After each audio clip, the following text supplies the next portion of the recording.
सभी को नमस्ते और बहुत बहुत स्वागत है आज के इस सेशन में।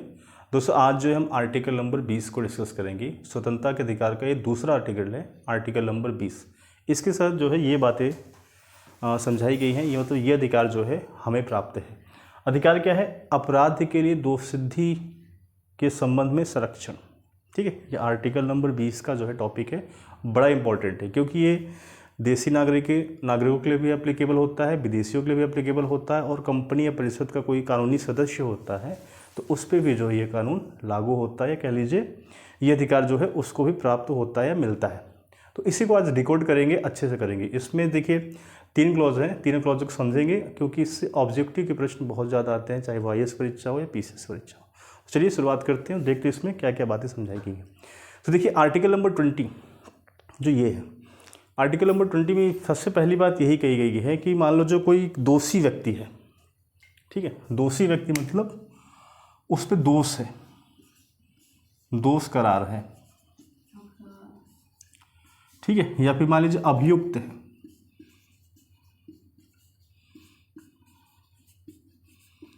किसी ने कोई कांड कर दिया, उस पर एक दोष लग गया, अभी उस पर सज़ा नहीं हुई है, उस पर दोष है कि अपराध कि उसने ऐसा किया है, मतलब एक सस्पेक्ट है कि ये अपराधी हो सकता है, इसने ऐसा कुछ किया है। तो ऐसे व्यक्ति को जो अभियुक्त कहते हैं या फिर दोष करार व्यक्ति कहते हैं। ठीक है, तो इन्हीं के संबंध में जो है संरक्षण प्रदान करता है ये वाला अनुच्छेद। ये कहता है क्या है कि किसी भी अभियुक्त या दोषी करार व्यक्ति, चाहे वो विदेशी हो, देसी हो, या कोई कंपनी अथवा निगम परिषद का कोई कानूनी सदस्य है, उसको जो है अतिरिक्त दंड और मनमाने दंड से जो है संरक्षण प्रदान करता है। ये रोकता है कि किसी को मान लो सरकार गिरफ्तार कर लेती, पुलिस गिरफ्तार कर लेती है, तो उस व्यक्ति को कोई अतिरिक्त दंड न मिल जाए या फिर मनमाना दंड न मिल जाए। ऐसे प्रावधानों को रोकने के लिए जो है ये अधिकार हमें प्राप्त हुआ है। क्योंकि देखिए सरकार क्या होती है, लोगों द्वारा बनाई जाती है, लेकिन सरकार में बैठे हुए जो लोग होते हैं, पुलिस होते हैं, वो भी हमारे जैसे लोग ही होते हैं, जाके वहाँ बैठते हैं।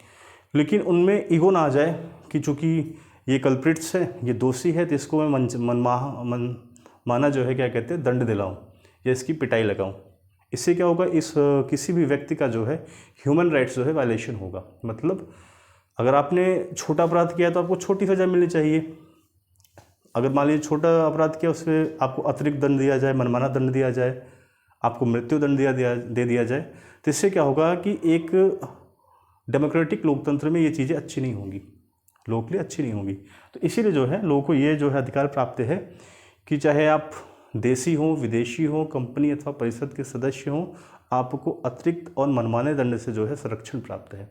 राज्य सरकार, केंद्र सरकार, कोई भी सरकार हो, आपको एकदम मनमाना जो तरीके से आपको दंड नहीं देगा। ठीक है, ये प्रावधान इसके तहत किए गए।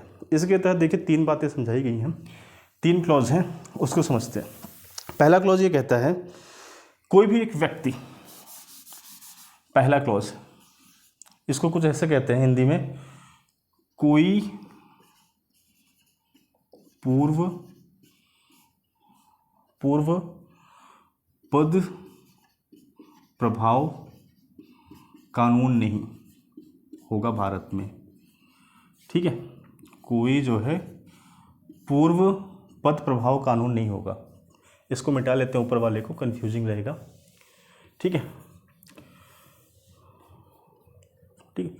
पहला क्लॉज ये कहता है कोई पूर्व पद प्रभाव कानून जो है भारत में एप्लीकेबल नहीं होगा। इसका क्या मतलब, बड़ा टेढ़ा सा वर्ड है। एक्चुअली इंग्लिश की बातें हैं, इंग्लिश को जब हिंदी में ट्रांसलेट करते थोड़ा सा अजीब सा हो जाता है, तो वही आपको पढ़ के ऐसा लग रहा होगा।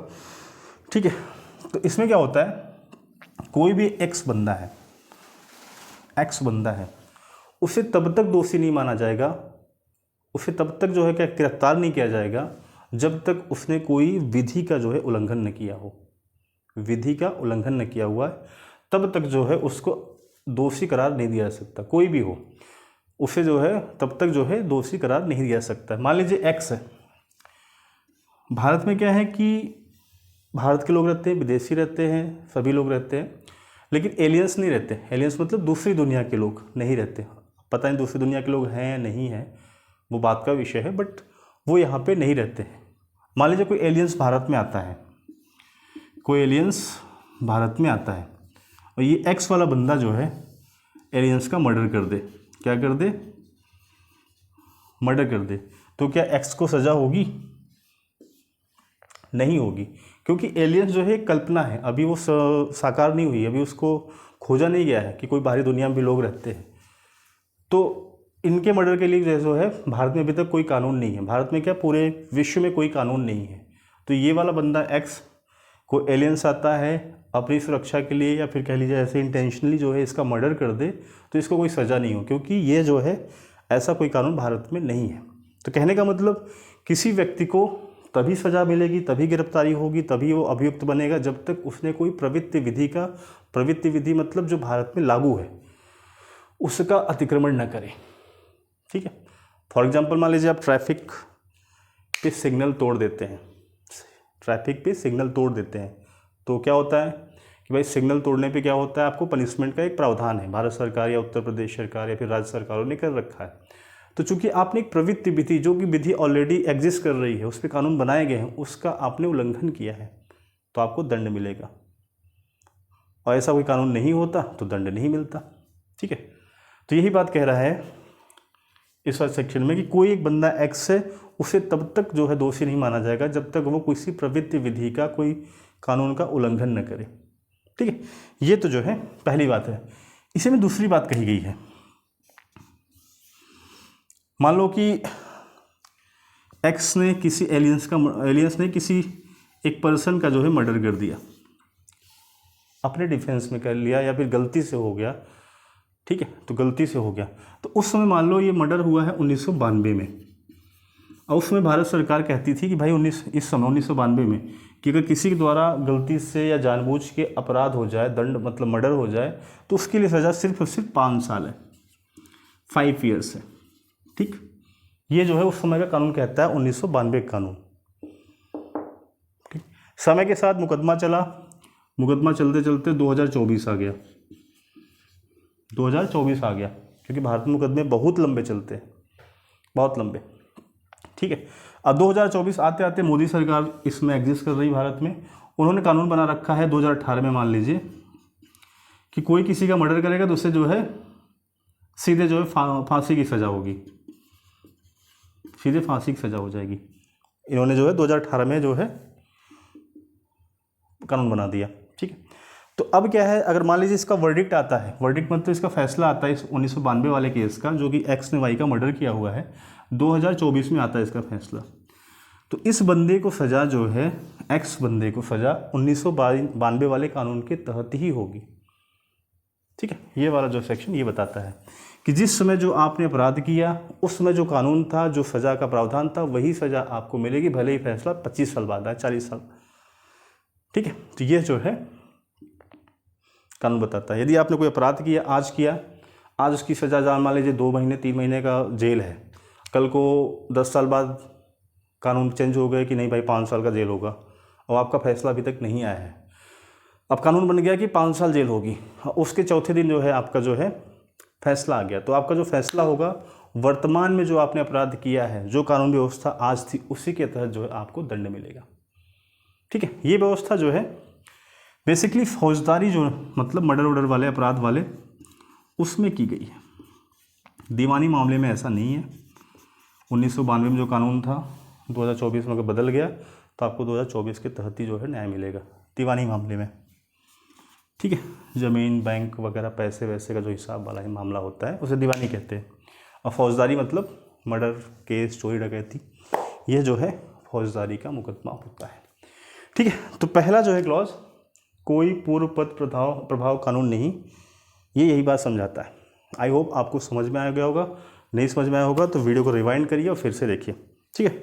अब हम बात करते हैं दूसरे वाले क्लॉज की। इसको मिटा लेता हूँ फिर समझाता हूँ, या ऐसे ही समझाता हूँ। देखिए दूसरा ये कहता है भाई, इसमें जो क्लॉज है, दोहरी क्षति नहीं, दोहरी क्षति नहीं, मतलब कि यदि आपने एक टाइम एक अपराध किया है और उसको अगर आपको सज़ा मिल गई और आपने वो सज़ा काट भी चुके हो, तो ऐसा नहीं कि आपको फिर दोबारा से आप उसके लिए जो है अभियुक्त बनाया जाएगा, दोषी करार दिया जाएगा। एक अपराध की एक सज़ा, एक चोरी की एक सज़ा। ठीक है। ऐसा नहीं कि एक चोरी के लिए आपको 2 सज़ाएं मिलेंगी। तो इसीलिए कहा गया दोहरी क्षति नहीं, किसी व्यक्ति को जो है एक अपराध के लिए एक सज़ा का प्रावधान किया गया है। एक अपराध एक सज़ा, ठीक। अब मान लीजिए आपने किसी का मर्डर किया है, वैसे आप मत करिए ज़िंदगी में, ये तो मैं ऐसे समझाने के लिए बोल रहा हूँ। मान लीजिए आपसे मर्डर होता है, ठीक है, मर्डर होता है, उसमें आपने पहले साजिश रची, किसी को किडनैप किया, फिर जाके छुरा जो है घोंप दिया या गोली मार दी, तो इसमें कई सारी धाराएं लग जाएंगी। पहला तो एक साजिश रचने का, दूसरा किडनैपिंग का चार्ज लगेगा, उस तीसरा मर्डर का। तो इन तीनों धाराओं को मिला के जो है जो सज़ा बनती है वही एक सज़ा जो है आपको दे दी जाएगी। आपकी सज़ा पूरी हो गई, आप बरी हो जाएंगे। अगर आपको फांसी हो जाती है तो आप मर जाएंगे, लेकिन आपकी सज़ा अगर मान लीजिए 10 साल, 15 साल, 20 साल उम्र कैद या जो भी है, जेल में रहना है, तो उसके बाद अगर आप जेल से निकलते हैं तो आपने जो अपनी सज़ा काट ली, अब आपको उस जो है अपकृत्य जो किया हुआ था, आपने मर्डर किया हुआ था, उसके लिए आपको दूसरी जो है सज़ा नहीं मिलेगी, ठीक है। ये सब व्यवस्थाएं की गई हैं ह्यूमन राइट्स या फिर लोगों की जो है व्यक्तिगत अधिकारों की रक्षा के लिए, वरना स्टेट क्या होगा, मनमाना हो जाएगा, किसी को भी उठा के जेल में डाल देगा कि तुमने 1972 में एक कानून तोड़ा था, आओ आज तुम्हें सज़ा देते हैं। तो अगला कहेगा भाई मैं तो सज़ा भोग चुका हूँ, कोई बात नहीं, दोबारा ले चलते हैं। तो ऐसे एक अव्यवस्था फैल जाएगी। इस अव्यवस्था से बचने के लिए ऐसे प्रावधान किए गए हैं भारतीय संविधान में। ये अधिकार हमें मिला हुआ है आर्टिकल नंबर 20 के तहत, ठीक। तो भाई ये हो गया दोहरी क्षति। तीसरा क्लॉज क्या है, स्व, क्या लिख रखा है इसमें, अभिशंसन नहीं, स्व अभिशंसन नहीं का मतलब बड़ी ही टेढ़ी हिंदी यूज की गई है। मैं इसको डिकोड कर देता हूँ कि भाई कोई एक बंदा है, उसने कुछ भी अपराध किया है नहीं किया है वो अलग बात है, उसको पकड़ के लाके कस्टडी में बैठा लिया, अब उससे पूछताछ करनी शुरू हो गई, तो वो जो बंदा है अपने विरुद्ध जो है साक्ष्य देने के लिए बाध्य नहीं किया जा सकता। जैसे मान लीजिए मैं ही हूँ, मैंने कोई चोरी करी, किसी का मर्डर किया, कोई किडनैपिंग, कोई प्लानिंग करी, गेम चाल खेला, षड्यंत्र रचा, जो भी करना था सब किया। अब चूंकि मेरे खिलाफ एविडेंस नहीं है, मुझे ऐसा लगता है, तो मैं कस्टडी में आके बैठ गया। अब उन्होंने मेरे से प्रश्न पूछना शुरू किया, हाँ जी बताओ इतने समय इतने बजे कहाँ थे, इतनी तारीख को, तो मैं चाहूँ ना बताऊँ, मैं क्यों बताऊँ, आप पता करो अगर आपको डाउट लग रहा है तो, मैं क्यों बताऊँ, ठीक है। तो किसी भी व्यक्ति को अपने ही विरुद्ध साक्ष्य देने के लिए बाध्य नहीं किया जा सकता। आर्टिकल नंबर 20 का क्लॉज नंबर 3 ये बात कहता है, ठीक है। दृश्यम मूवी देखी होगी आप लोगों ने, उसमें देखिए सबको डाउट है कि अजय देवगन की फैमिली ने ही जो है जो तब्बू थी उसके बच्चे को मारा, सबको डाउट है, लेकिन साक्ष्य नहीं है। तो जो है अजय देवगन को, या जो भी हीरो का नाम था, अजय देवगन ही नाम, मतलब अजय देवगन था, अजय देवगन का जो भी नाम था, उसको जो है बाध्य नहीं कह सकता। उन्होंने 3rd डिग्री का प्रयोग किया, सब कुछ किया, लेकिन उसको बाध्य नहीं कह सकते कि इसको एक्सेप्ट करो, नहीं कर सकते, तो अपने खिलाफ ही सबूत ला के दो, ठीक है। अब चूंकि अजय देवगन ने प्लानिंग ऐसी कर रखी थी, ऐसे सब, बस चूंकि मूवी थी तो ऐसा दिखाना होता है, तो प्लानिंग ऐसी कर रखी थी, उसके खिलाफ कोई सबूत ही नहीं था। उसने सब बना रखा था कि मैं 2 अक्टूबर को यहाँ गया था, ये खाया, ये पिया, ये सिनेमा देखा, झूला झूला, सर्कस देखा, जो भी है। तो किसी भी व्यक्ति को, मतलब कहने का मतलब ये है, किसी भी व्यक्ति को आप जो है अपने ही विरुद्ध, उसके ही विरुद्ध, कहने का मतलब बाध्य नहीं कर सकते कि आप एविडेंस लेके आ जाओ। आप पुलिस हैं, आपका काम है, आपको लगता है मैं कल्प्रिट्स हूँ, मैंने गुनाह किया है, मैंने अपराध किया है, तो आप सबूत लाइए, मेरे अगेंस्ट यूज करिए, अब सिद्ध करिए कोर्ट में, और मुझे जो भी दंड मिलेगा मुझे स्वीकार है, आप मुझे बाध्य नहीं कर सकते, ठीक है। तो ये 3 प्रोविज़न जो है आर्टिकल नंबर 20 के तहत जो है भारतीय संविधान में रखे गए हैं, बड़े इंपॉर्टेंट से। इससे देखिए क्या हो रहा है कि जो कानून है ही नहीं, उस अगर नियम को तोड़ते हैं तो बंदे को अपराध दोषी नहीं माना जाएगा। दूसरा है कि भाई जो कानून है उसके तहत ही जो है आपको सज़ा मिलेगी। बाद में कानून चेंज हो गया तो ठीक है, कोई बात नहीं, लेकिन उसी के तहत मिलेगी जब आपने अपराध किया, उसी वाली सज़ा, मतलब अपराध कानून के तहत। इसमें दूसरा क्लॉज क्या था, दोहरी क्षति नहीं, मतलब एक अपराध के लिए एक सज़ा। स्व अभिशंसन नहीं, मतलब आपको अपने खिलाफ जो है साक्षी होने के लिए बाध्य नहीं किया जा सकता, पूछताछ हो सकती, बाध्य नहीं किया जा सकता, ठीक है। तो यही प्रोविजंस है जिससे जो है जो सामान्य नागरिक हैं उनको सुरक्षा प्राप्त होती है। इससे क्या होता है, एक चीज़ और देखो, ये तो बनाया गया था बेटरनेस के लिए कि जो बेचारे निर्दोष है उनको जो है मिल जाए, बट इससे जो है थोड़ा सा इस वाले सेक्शन से सो अब्यूसेंशन वाले से जो एक्चुअल कल्प्रिट्स हैं वो चीज़ों को अपने हिसाब से मैनिपुलेट करके जो है बच निकलते हैं। इस पर थोड़ा ध्यान देने की ज़रूरत है। बाकी सब चीज़ें ठीक है, उसमें कोई दिक्कत नहीं। ठीक है, तो ये आर्टिकल नंबर 20 है। और ये बता दूँ ये कानून जो है सबके लिए एप्लीकेबल है, सबके लिए। सबके लिए मतलब चाहे व्यक्ति भारत का नागरिक हो, ठीक है, विदेशी हो, ये भारत में काम करने वाली कोई कंपनी या परिषद का कोई कानूनी सदस्य हो, सबके लिए एप्लीकेबल है। सबको ये जो है अनुच्छेद जो है, ये स्वतंत्रता जो है सब के लिए एप्लीकेबल, सब इसका जो है लाभ उठा सकते हैं। किसी एक पर्टिकुलर पर्सन के लिए नहीं है, सबके लिए, भारत में जो भी रह रहा है सबके लिए। ठीक है, तो आई होप आपको समझ में आया होगा। आर्टिकल नंबर 20 बहुत इंपॉर्टेंट था। इसके बाद हम जो है आर्टिकल नंबर जो है 21 को डिस्कस करेंगे। ठीक है, लाइफ एवं personal liberty, life and personal liberty, प्राण एवं दैहिक स्वतंत्रता, बड़ा इंपॉर्टेंट है, उसको समझेंगे। तो मिलते हैं अगले वीडियो में, तब तक के लिए आप सभी को बहुत बहुत नमस्कार।